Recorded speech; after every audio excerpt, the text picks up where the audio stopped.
thank you for joining us on the Grand Lodge of Pennsylvania Museum and Library virtual lecture series here. My name is Right Worshipful Moises Gomez. I am the past Grand Historian of the Grand Lodge of New Jersey, and I'm going to present my lecture today titled Freemasonry and the Underground Railroad, which deals with a little bit of how Freemasonry played a small part in the hand in this movement down in the southern part of the United States.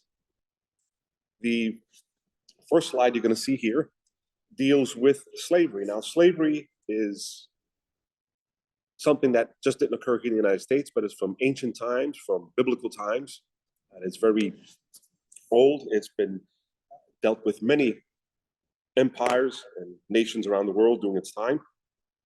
And it's something that's plagued humanity and mankind for many, many millennia.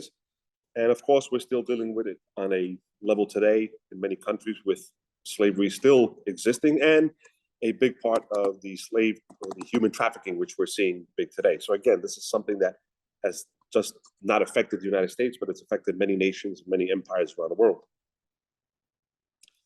Now, the first known writing that we have concerning slavery comes from these beautiful monoliths that were discovered from the Mesopotamia era. And when they were finally deciphered into codes and laws, they broke them down into laws. There were many of them. There were many pertaining to slavery, but I just put this one here to share with you. And it states that if anyone take a male or female slave of the court, or a male or female slave of a freedman outside the city gates, he shall be put to death. And again, this is the earliest known writing we have of dealing with slavery. Now, of course, we're going to be dealing with slavery here in the United States or in North America and Canada as well. And just 10 years after our nation was founded, and we declared ourselves independent and became a new fledgling nation, one of the first laws we enacted was the Fugitive Slave Act of 1793. It's quite long and extensive, but for the most part, it guaranteed the right of a slave owner to recover an escaped slave. So here we are 10 years into our new nation, be free and independent, all men are equal, and yet we are opposing and creating laws to enslave man. Now, at this time around the world, almost every empire, whether it was the British, the Portuguese, the Spanish, many empires, many nations, the Arab slave trade, slavery was very common during this time. But the United Kingdom decided to enact the Slave Trade Act, which abolished slavery, the importation or exportation of slavery. Slavery still existed, however, you weren't allowed to import or export slaves. In 1834, the United Kingdom decides to put a complete ban and abolish slavery and servitude throughout its entire empire around the world. And in 1835, it signs a bilateral treaty with France, also eradicating slavery in all their provinces and empires wherever they stretched around the world. Now, here in the United States, we started to follow suit. Around the same year, we proposed legislation, enact prohibiting the importation of slaves. However, that's about as far as we went. In 1850, excuse me, the Fugitive Slave Act law was enforced and put into effect.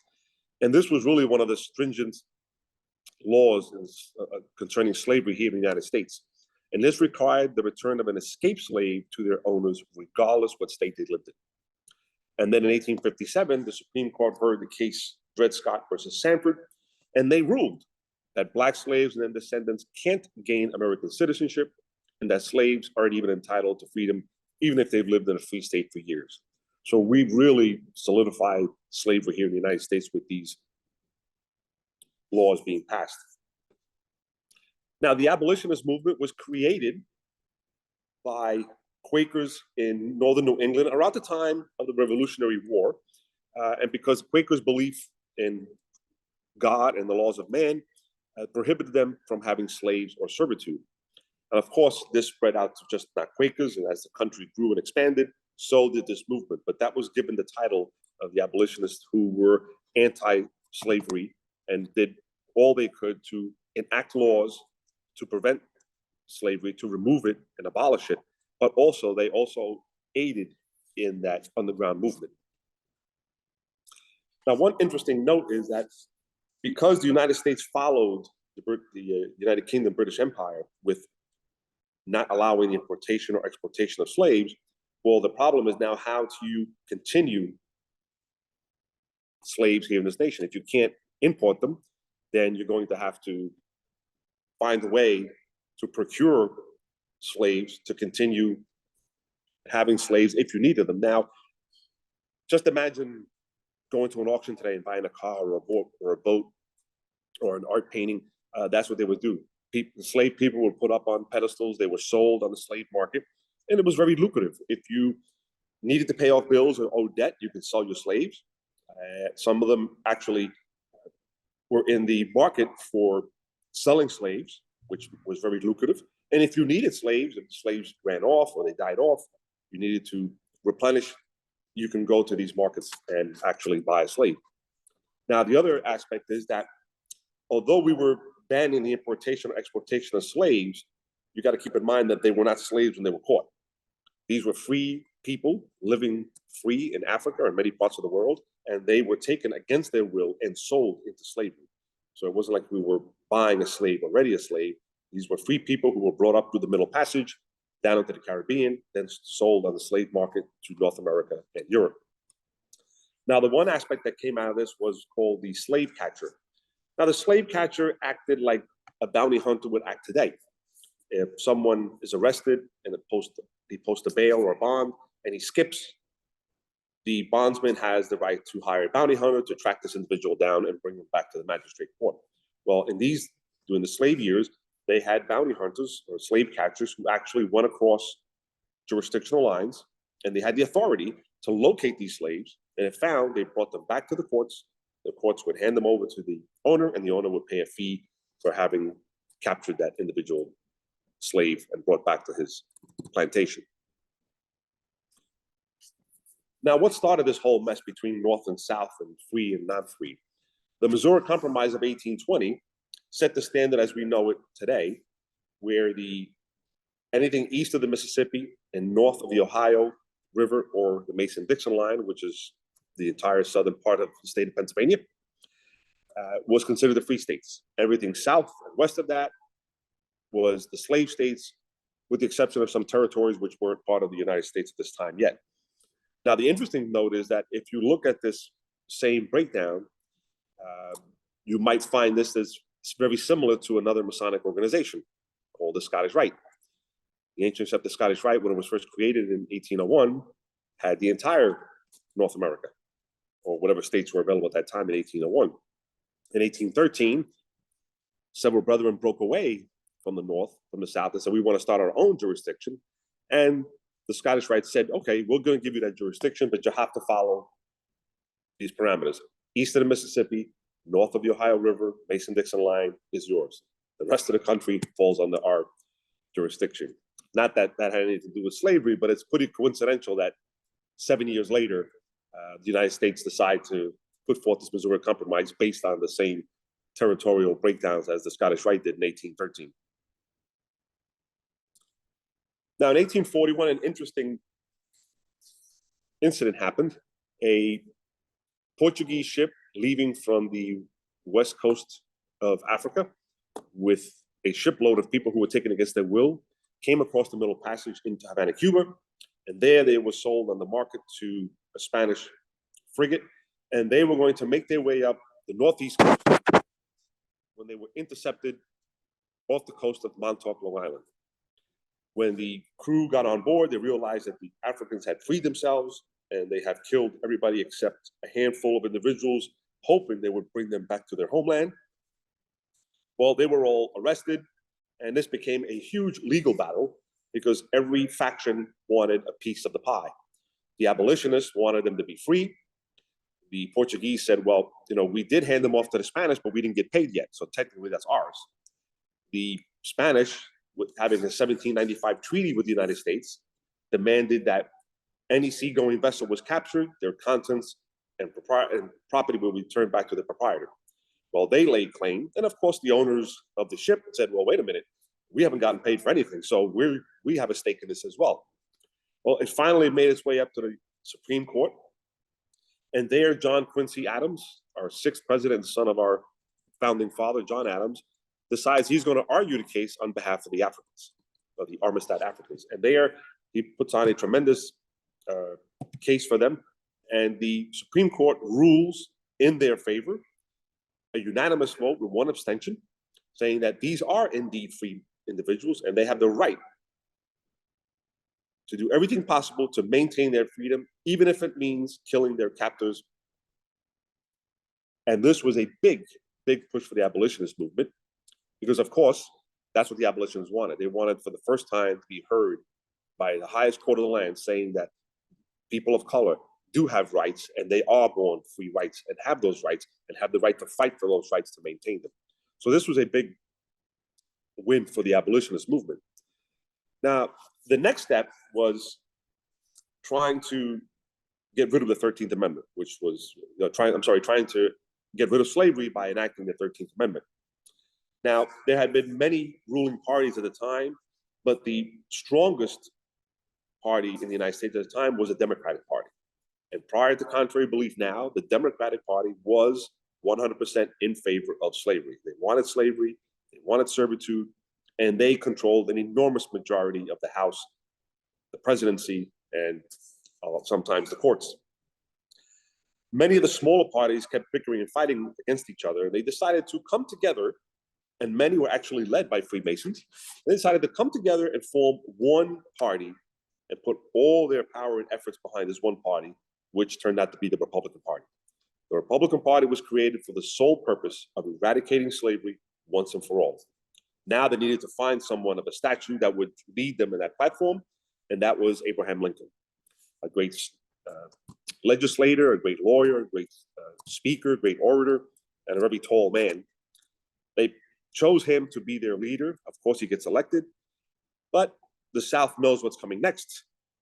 So they decide to secede from the Union and create the Confederate States of America because they realize what's coming next. The Republicans have won the House, they've won the presidency, they have control a lot of the courts. They know that they have no other way or recourse but to fight for their beliefs and what they believe is right. And this bloody war goes on for many, many years, killing tens of thousands on both sides. And finally, it becomes a big issue, which helps the passage of the 13th Amendment. Now, in 1863, President Lincoln puts forth the Emancipation Proclamation.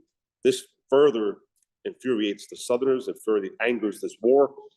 But again, this is one step from bringing the 13th Amendment live to fruition. Now, in 1865, the 13th Amendment is actually ratified and passed. Now, if you've seen the movie Lincoln, played by Daniel Day-Lewis, you realize that most of that movie deals with how they were working behind closed doors, behind the scenes, trying to procure votes to pass this amendment. It really deals a lot with how the amendment was actually passed. And if you notice, a lot of Lincoln's aides and staff members, unbeknownst to him, of course they kept it away from him, were out there buying and procuring votes by offering money and jobs because they had to sway many Democrats over, because you need a 2/3 majority vote to pass an amendment. However, it passes, and this is one of a three-stage plan. First is to eradicate slavery, then it's the right to vote, then it's the ending of segregation and equality. Now, the next step was the 15th Amendment, 1870, which was the guarantee that all men had the right to vote. And I emphasize all men, because our ladies would not vote for another 50 years until the passing of the 19th Amendment in 1920. Now, interestingly enough, when this 13th Amendment was being ratified, many states, of course, didn't ratify. But prior to contrary belief, people might think that the southern states wouldn't ratify, but actually it was a lot of the northern states that didn't want to ratify. My home state of New Jersey was one that voted from the beginning no. It took 3 votes before they finally ratified. Now, it's interesting because if you draw a line from the Mason-Dixon line, from the bottom portion of Pennsylvania across New Jersey, a portion of New Jersey falls under the Mason-Dixon line. New Jersey was always considered the southern state of the North because of its ties to the South and because they felt they were below the Mason-Dixon line. Also, we have our own little issues in New Jersey today because the northern New Jerseyans call it Taylor ham and the southern New Jerseyans call it pork roll. That's a battle that's been going on for years. And I think it has to do because of that time period. However, Delaware didn't vote and ratified until 1901. Texas ratified in 1870. Kentucky didn't ratify until 1976. But the longest holdout was Mississippi. Now, they didn't ratify it on a state level, which is where you have to do it first, until March 16, 1995. Then it was sent to Congress to be read, and that makes it official. However, it disappeared. In 2013, they some of the when this movie Amistad was coming out, a lot of the Mississippians said, well, we might have been a little late, but we did send that ratification to Congress.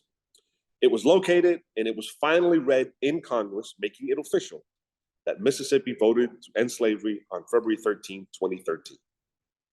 Believe it or not. Not that they could have slaves, but that's when they finally actually ratified it.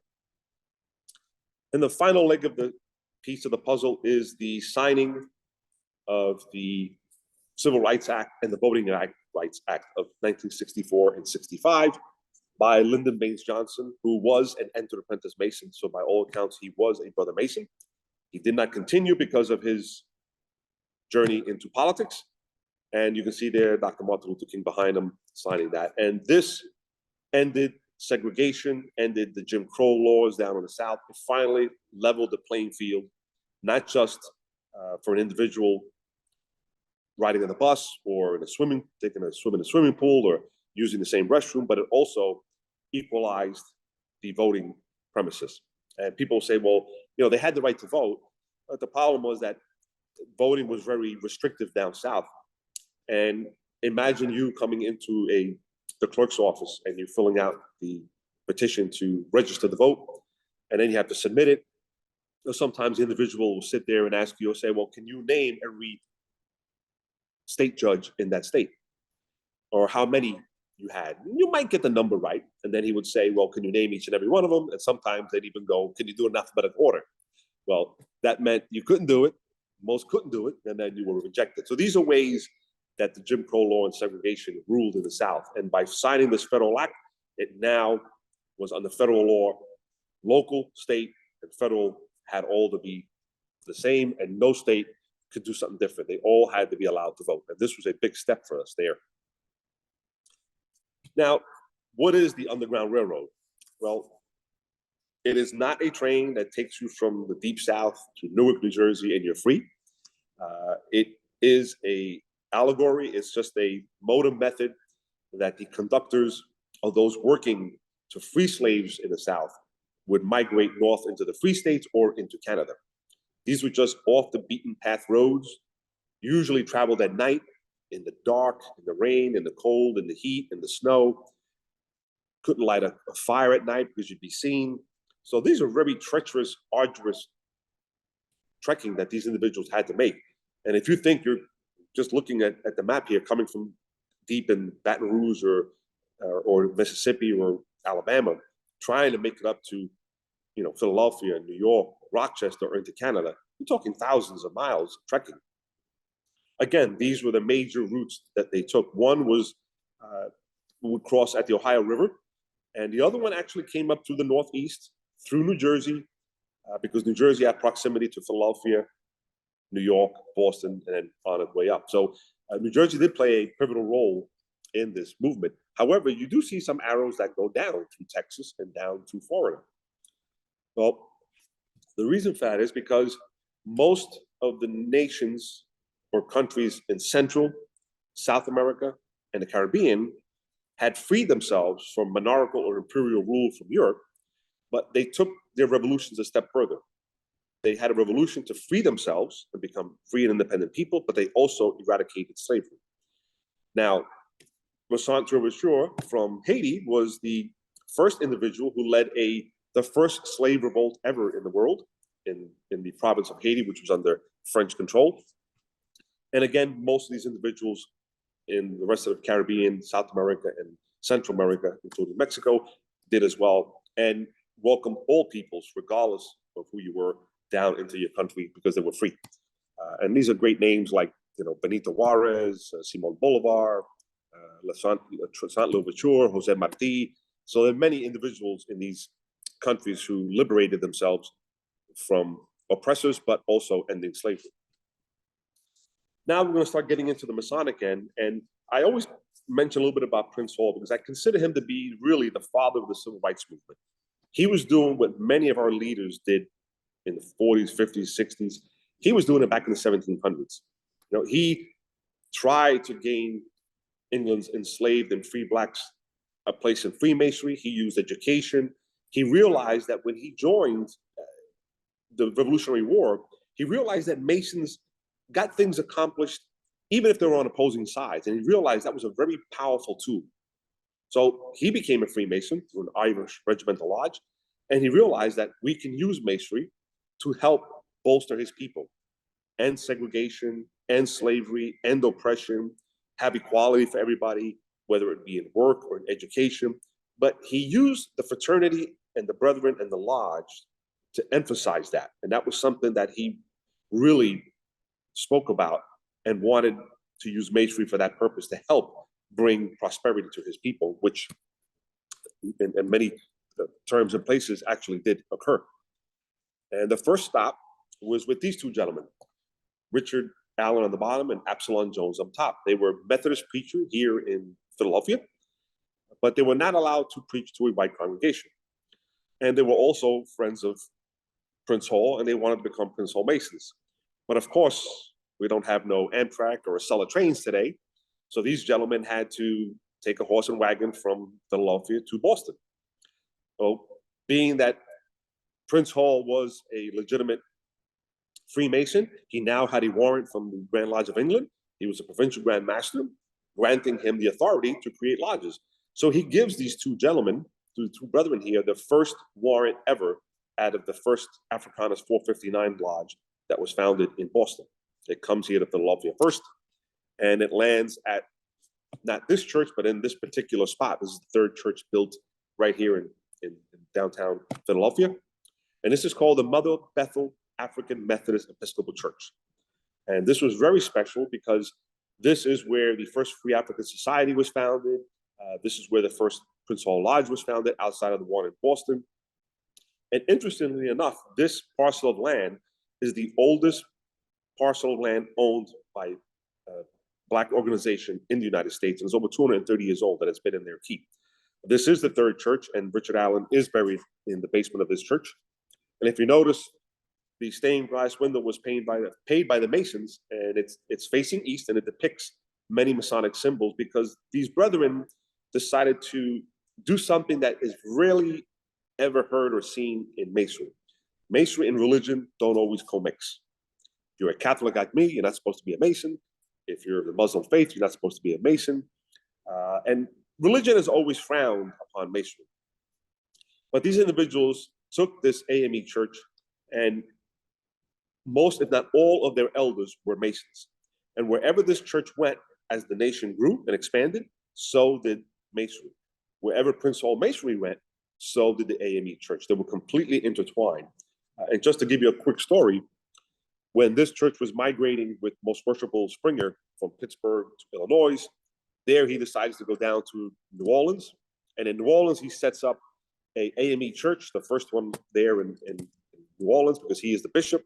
And the church petitions the Prince Hall Grand Lodge to warrant a Prince Hall Lodge there because most of their elders and wardens and bishops were Masons.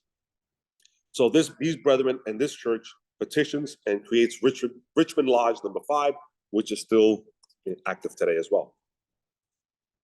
Now, what led me to begin this journey was when I visited Cincinnati, Ohio, to give a presentation on a lodge that New Jersey chartered in 1791. Me and my wife had a few days off, and we came across this National Underground Railroad Freedom Center. And this was very special because it deals solely with this movement. And it's a very large museum, very well presented. And as I'm walking around, something is telling me in the back of my mind that Freemasonry is lurking around the corners here. But they really don't mention nothing about Freemasonry there. They do have a portrait of Prince Hall, and they explain who he is, but they don't go into detail with anything else. Now, until I came across these two brethren. William Lambert and George Di Battisti, both free men. William was from New Jersey, George was from Virginia. Now, these brethren become Prince Hall Masons. They move to Detroit. They become very wealthy, and they become the financiers of the underground movement. They become the movers and shakers, in particular, organizing and assisting them financially. Now, what led me to really start investigating was when I saw these displays inside the museum, just as you see it here. And there I highlighted it, made it a little bigger. It says, in Detroit, George and William used passwords, secret signals, and special handshakes to identify those people working on the Underground Railroad. And I'm saying to myself, well, what else? What other organization used the same mode and method of recognition during the same time period? What they did was they created the Order of the Men of Oppression. Now, the problem we had is that when those individuals like Harriet Tubman and many others were going down south and freeing their family members or relatives, anybody who was going down south to free a slave, well, you were actually stealing property. As hard as it may sound, slaves were property. It was no different than someone entering your yard and trying to steal your car. You had every right to arrest them, to shoot them, to kill them, especially in these times.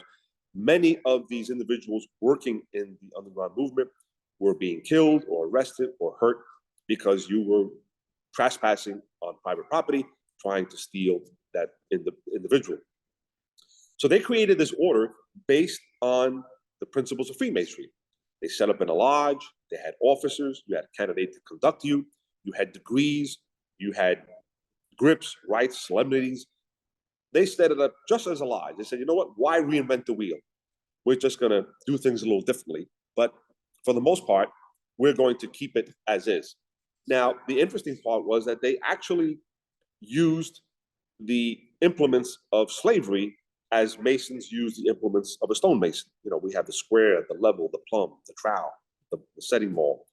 Well, to emphasize, they used the implements of slavery, chains, whips, flogs, to impress upon those going through these degrees the importance of what a journey a free person took, sold into slavery, and brought here and worked on a plantation the rest of his life. So they had 3 main degrees, and the final one had 5 sub-degrees. And the higher you progressed in these degrees, the more you rose in the ranks of the Underground Railroad. So now, if I'm going down south and I'm going to meet John Doe in Georgia, I don't have Google, I don't have Facebook, I don't know what this person looks like. So guess what? Now I can give this individual a sign.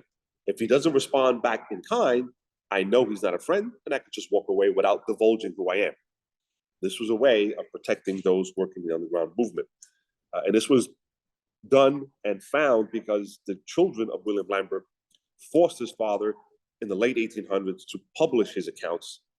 And an editor from one of the largest newspapers and magazine publishers in Detroit went to his house and interviewed him and saw the ledgers and the manuals and the rituals firsthand, and actually published quite a bit of it. Now, the other interesting story is the Federal Writers Project.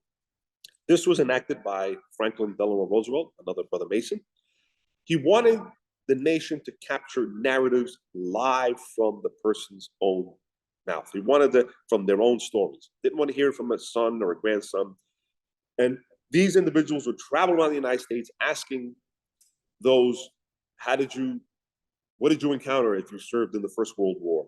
How did you survive slavery? How did you survive the Depression, the Dust Bowls, whatever? They wanted these narratives directly from these individuals to tell that story. And as I go through tens of thousands of narratives, every once in a while I pop up with one that says, here's one that says that Henry Webb reported that runaway slaves came across the Ohio River from Portland, which is now Louisville, and that these plans for the escapes were concocted in a Black Masonic lodge. Now, there was another story which I haven't added here. There's a young girl who's getting ready to cross the Ohio River from Kentucky, and she is told, you're going to wait here at the banks of the Ohio River. There's a small skiff going to come across. There are Masons, and they're going to bring you to Ohio, and they're going to feed you, care for you, and hand you off to the next person or the next conductor. So this young girl, she goes through this whole ordeal. She goes across the river. They care for her. They feed her, they house her, they move her on to the next location to her freedom. And eventually, at some point in her life, she is asked to tell this narrative in her story. She's a very young girl, probably about 13, 15 years old, doesn't know what Masons are, doesn't know what a Masonic temple is. But as she's explaining who these men are, at the end, she says, I don't know who these Masons were, but I believe they must have worked in kitchens because they all wore aprons. So I leave that to you. That's what she interpreted as these men wearing aprons must have been doing. Now, another interesting story I came out to is James Gillespie Birney. Now, this individual was born in Kentucky, born of a rich family, slaves, plantation, the whole works. However, his father doesn't want this for his son. So he sends him to Princeton University. He says, I want you to get educated. I want you to get far away from this life. And there he gets educated and he starts getting abolitionist sentiments and ties to the abolitionist movement. So eventually he comes back down, he becomes a lawyer, he comes back down to Huntsville, Alabama. He tries to pass laws in Alabama to eventually eradicate slavery on a progression scale. He thought that was the best way of doing it instead of coming in hardcore, slowly weaning them off. However, the interesting thing was his father wants him to come back to his lodge, Franklin Lodge number 28 in Danville, Kentucky, where he was born. And he wants there for his son to be raised, and he raised his son. His father dies. He assumes his father's land and property. He sells his slaves, sells his land, gives them money, and pursues a lifelong endeavor to end and eradicate slavery. He is the leader of the Liberty Party, which eventually was one of those that joined to become the Republican Party. He was a vice presidential candidate at one time. However, the interesting note is that he writes an oration, and he decides to, instead of going to town halls or churches or legislative body, he is going to come into his Masonic lodge. And there he reads this oration, and you can read it there for yourself. And they're so impressed by this. Now, imagine, this is deep in the South, and this brother is coming to his home lodge in his home state, of which I'm sure many of those Masons own slaves themselves, and he is going to tell them, if you have slaves, you can't be a Mason. And if you want to be a Mason, you shouldn't have slaves. So impressed was the brethren of this lodge that they took this oration and they published it in all the periodicals of the time, and they're signed by the master and wardens of said lodge that this is how we feel about slavery. And for a short time, Danville, Kentucky became a platform and a hotbed of the anti-slavery movement. And it's very rare that you see stuff like this come out, but I thought it interesting that this brother took his fight into the lodge. And of course, I had the privilege of being at the lodge there. This is not the actual lodge building. That building burnt down in the mid-1800s, but the lodge still exists to this day, and I had the opportunity of speaking with some of my brethren there and actually telling them the story, which majority of nobody in brethren knew about the story, which was unique. They had no idea that the story existed because that fire burnt many of their early records, and they don't have that information. Now, to all who are here today, I'd like to say, first of all, thank you for the opportunity of presenting. And I'd like to leave with these words. You know, Freemasonry is a perfect institution made up of imperfect men. All men err and all men make mistakes. And I'm sure there are as many good Masons, there are as many bad Masons, there have been many bad Masons. But Masonry gives you the tools, the implements, it gives you the core values, the tenets, and it's hoping that you take it into your heart to continue that journey, to continue removing that rough ashlar, that profane, into becoming a perfect ashlar. And hopefully by your actions, you can set an example for all those to see as well. Now, why Freemasonry is so important and so special, and particularly in these times we live in today, is because Freemasonry allows men to meet together regardless of the color of your skin, regardless of your culture, your creed, your tongue, your nation, your religious belief, or your sexual orientation. It allows you to meet together. It allows us to disagree with each other. We can agree with each other. We can debate. We can argue. But at the end of the day, we never leave breaking that chain of union. We leave here as a brotherhood, working together, exchanging values and core ideas. And that's what I believe the beauty of Masonry really, to me, is. And These are the stories I like to present so that you can take it into your heart to know that it's incumbent upon each and every one of us to do our best always, and not just in lodge. You know, at the end of the lodge, when a master closes the lodge, he will give his charge. And there's a very small line there at the end that says, every human being has a claim upon your kind offices. Do good unto all, especially those with the household of faith. Why would the master charge us?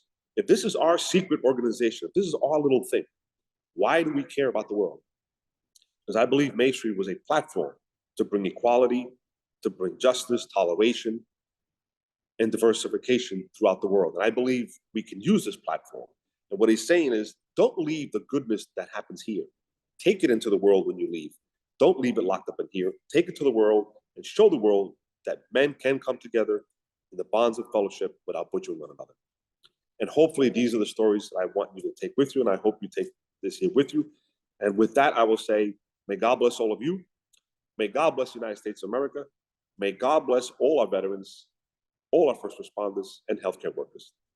Because it is by their sacrifice we meet here today as free men and Freemasons. And most especially, may God continue to shine his blessings on the greatest fraternity in the world, Freemasonry. Thank you.